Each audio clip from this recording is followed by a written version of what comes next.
If you spend a lot of time editing audio, switching on dark mode can make Audacity much easier on your eyes and give the whole app a cleaner, more modern look. In this quick tutorial, I'll show you exactly how to enable dark mode in Audacity, step by step, so you can change the interface in just a few clicks. And if this video helps, make sure to hit the like button and subscribe for more simple software tutorials like this one. Let's jump right in. First, open Audacity on your computer. Once the program is open, look at the top menu bar and click on Edit. This is where you'll find several program settings, including the Preferences menu.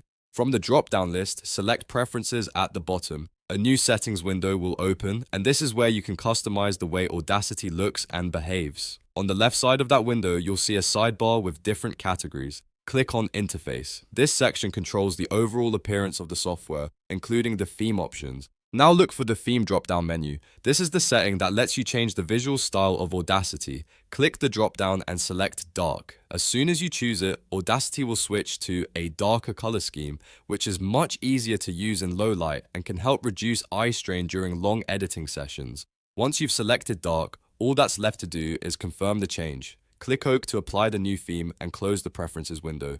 Your Audacity interface should now be in dark mode. And that's it. You've successfully enabled dark mode in Audacity.